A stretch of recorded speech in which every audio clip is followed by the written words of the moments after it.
talking to the moon.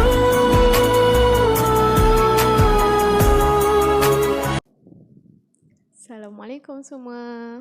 Untuk pelajaran hari ini, sains, kita akan masuk ke unit 2 iaitu tajuk manusia.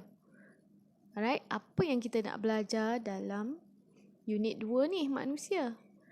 Okey, awak boleh rujuk buku teks masing-masing, muka surat 19. Okey, dalam situasi ini, dalam gambar raja buku teks ini, menunjukkan Chan sedang bermain di taman perumahan mereka. Tiba-tiba Chan terjatuh. Dah buat x-ray, kaki anak puan tidak menunjukkan sebarang kecederaan. Baik, apa yang dapat kamu lihat pada imbasan sinar X tu? Sinar X tu x-ray lah. Apa yang kamu dapat tengok? Tulang. So apa kepentingan tulang kepada manusia? 20. Alright, so kita nak belajar hari ini tentang rangka manusia dan juga fungsi-fungsi rangka manusia ni. Okey, tahukah kamu mengapa cacing tidak dapat berdiri tegak seperti manusia?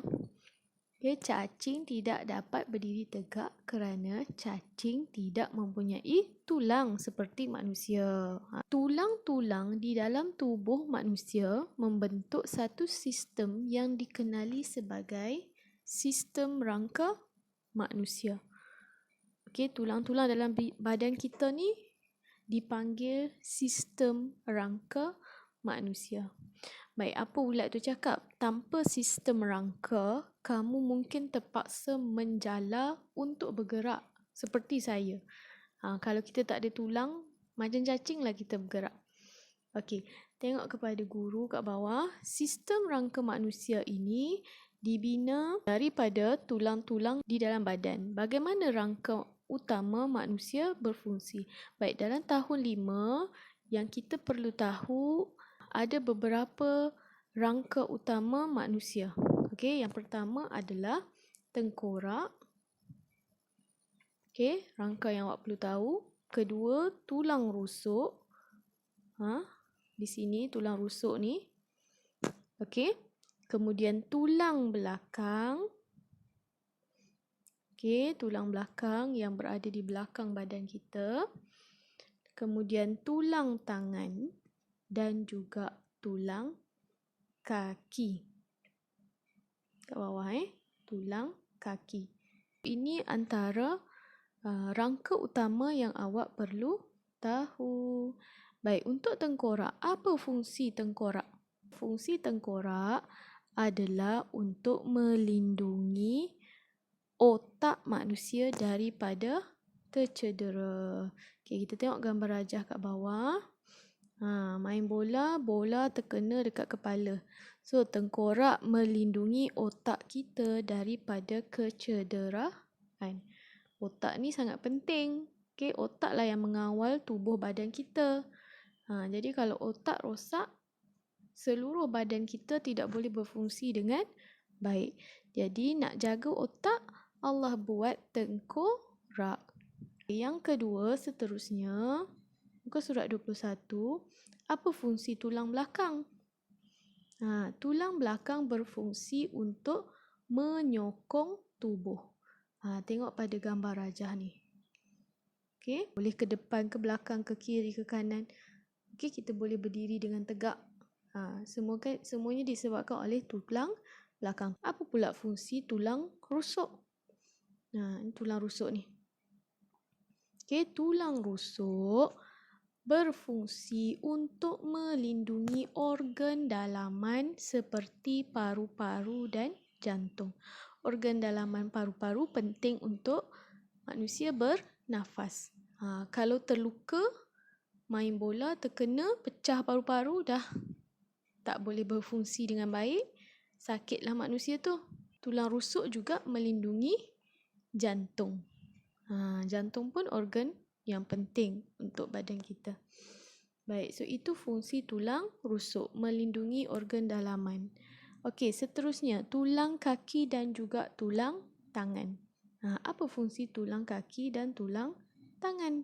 Tulang tangan dan tulang kaki berfungsi sebagai sokongan dan pergerakan. Awak boleh bergerak daripada titik A ke titik B dengan adanya tulang kaki. Kalau tak ada tulang kaki, tak bolehlah bergerak. Okey, tangan pun sama. Kita menggunakan tangan untuk buat banyak kerja. Baik, sendi. Ravi memerhatikan model rangka manusia. Kemudian Ravi tanya cikgu dia, okey, bagaimana tulang-tulang dalam rangka manusia ni bersambung? Okey, macam mana tulang tangan ni daripada bahu boleh sambung sampai ke bawah? Macam mana tulang jari kita ni boleh bersambung? Okey, antara sini dengan atas ni, tulang ni. Ni tulang yang berbeza, tapi macam mana dia boleh bersambung? Semuanya disebabkan oleh adanya sendi. Tulang-tulang kita bersambung ataupun bertemu pada sendi. Contohnya dua tulang pada lutut ni. Okey, tengok gambar rajah ni pada lutut. Tulang peha dengan tulang kaki dekat bawah bersambung di sini pada sendi. Okey, yang dipanggil sendi lutut. Apa itu sendi? Sendi ialah tempat pertemuan dua atau lebih tulang. Tempat bertemunya tulang. Tulang A, tulang B bertemu. Okey, yang bila bertemu macam ni tulang, itulah sendi. Tempat pertemuan dua tulang ataupun dua atau lebih tulang lah. Sendi-sendi yang ada pada rangka manusia. Sini sendi bahu. Okey, yang dekat leher ni kita panggil sendi leher. Sini sendi siku. Okey, ni sendi tangan. Okey, dan dekat bawah ni sendi lutut. Kita tengok apa kepentingan sendi. Okey, kepentingan sendi ataupun fungsi-fungsi sendi. Sendi yang terdapat pada tubuh manusia mempunyai fungsi-fungsi tertentu. Mengapa perlu ada sendi pada setiap penyambungan dua tulang? Okey, mari kita tengok. Okey, tangan Ravi dah dibalut. Jadi, boleh tak dia membengkokkan tangan dia? Tak boleh. Jadi, itulah sebenarnya kepentingan sendi. Kalau tak ada sendi, tulang daripada bahu terus sampai ke hujung tangan kita, kita bergerak macam robot lah. Tak ada sendi. Okay, sendi ni membolehkan kita membengkokkan tangan kita. Tengok cikgu ni terang. Ravi tidak dapat membengkokkan tangannya yang dibalut kain anduh kerana tulang-tulangnya terhalang daripada bergerak. Tangan Ravi tidak dapat dibengkokkan. Okey, ialah contoh tulang-tulang manusia jika tiada sendi. Jadi sebab itu Allah buat sendi kepada manusia supaya kita boleh bergerak dengan lebih baik. Okey, kita tengok atlet, penari dan juga pemain luncur ni. Okey, bagaimana mereka dapat menggerakkan anggota tubuh dengan mudah? Disebabkan adanya sendi. Okey, sendi bahu, sendi kaki, sendi siku, lutut, semua ni membolehkan kita membengkokkan badan kita untuk melakukan kerja dengan lebih mudah. Sendi membolehkan pergerakan dan juga kebolehlenturan tubuh. Ini contoh-contoh sendi. Okey, pergerakan tulang pada sendi membolehkan tubuh bergerak. Sendi yang berbeza membantu pergerakan tulang dengan cara yang berbeza. Contoh dekat gambar rajah ni, sendi pada tulang leher. Okey, sendi pada tulang leher membolehkan pergerakan kepala secara pusingan ataupun putaran. Kalau tak ada sendi, kita tak boleh nak pusing leher kita ni. Alright? Baik, seterusnya. Sendi pada tulang bahu. Tulang tangan dan tulang belakang membolehkan pergerakan bahagian atas tubuh. Tengok gambar rajah ni lah. Disebabkan ada sendi, boleh bengkokkan siku, boleh angkat tangan ke atas. Kenapa boleh angkat tangan? Sebab ada sendi bahu. Okey, dan juga boleh bengkokkan badan kerana ada sendi tulang belakang. Okey, yang bawah ni, sendi pada tulang bahu membolehkan pergerakan tangan ke belakang, ke hadapan, ke tepi ataupun melakukan putaran. Okey, ini sendi bahu lah. Tengok pada bahu, kedudukan bahu. Oh, pemain ni. Disebabkan ada sendi bahu, maka dia boleh bawa tangan dia pergi belakang dan ke depan. Disebabkan sendi bahu. Okey.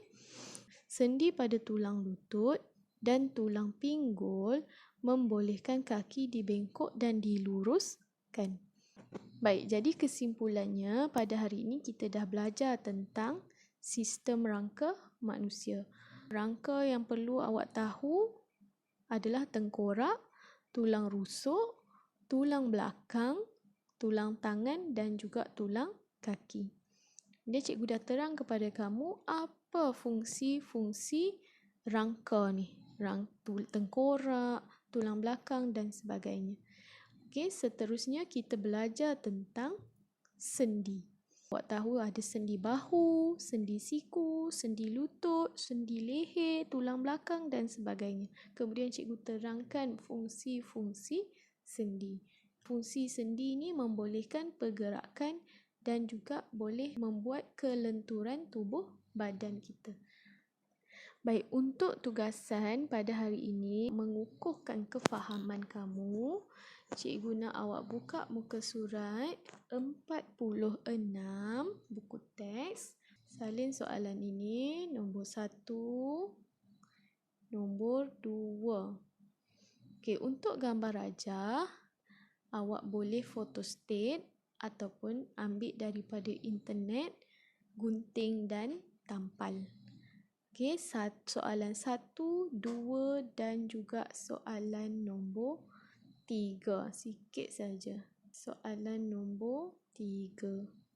Nyatakan fungsi sendi dalam sistem rangka manusia. Jawapan ada dalam buku teks ni juga. Kena cari. Okey, 3 soalan saja. Buat di dalam buku nota sains. Sekian. Assalamualaikum warahmatullahi wabarakatuh. Bye.